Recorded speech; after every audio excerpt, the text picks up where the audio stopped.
The photo world is about to absolutely explode, and Nikon is holding the match. For 6 long, painful years, Nikon shooters have been left out in the cold.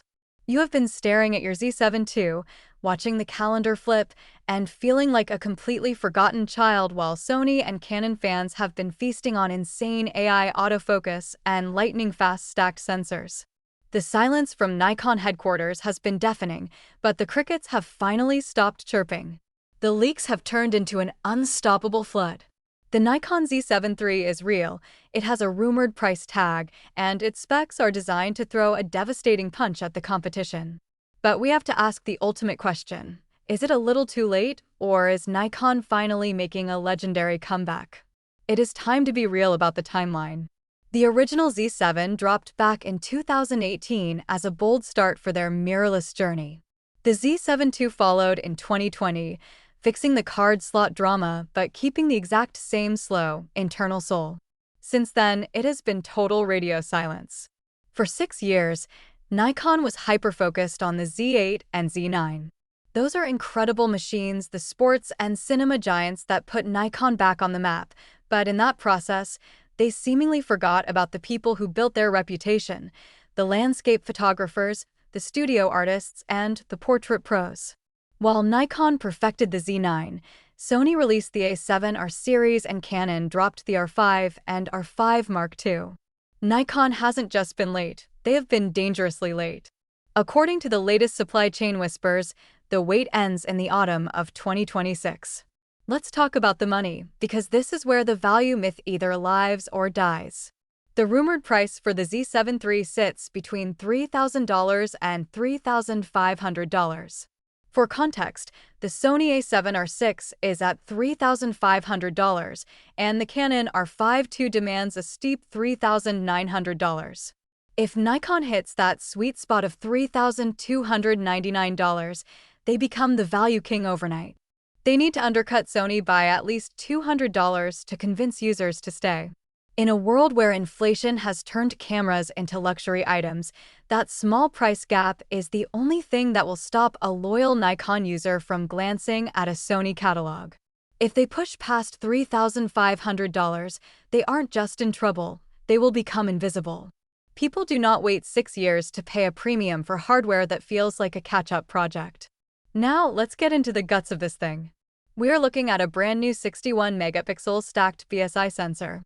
If you don't know why that matters, listen closely.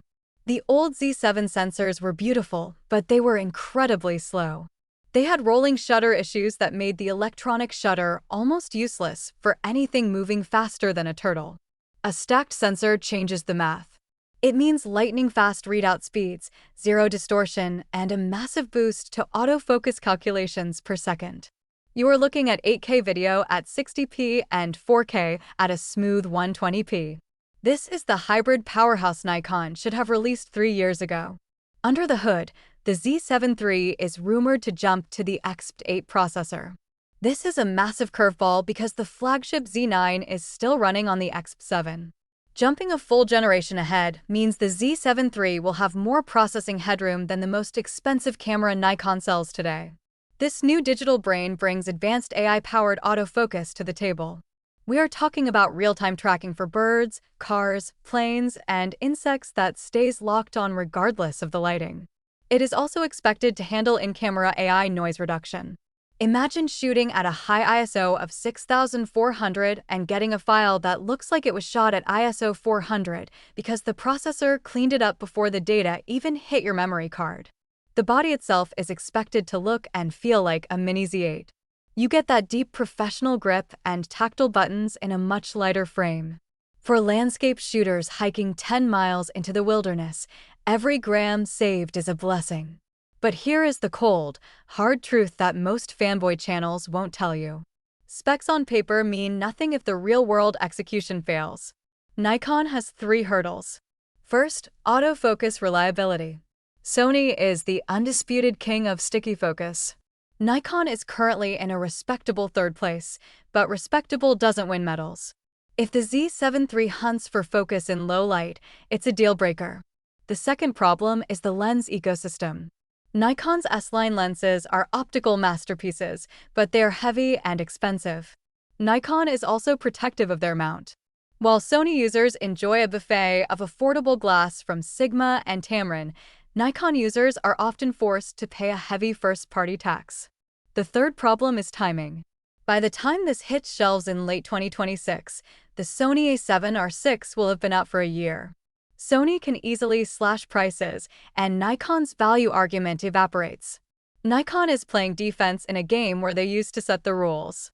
They are clearing out Z7 II stock with massive discounts, which is the clearest sign that the successor is coming.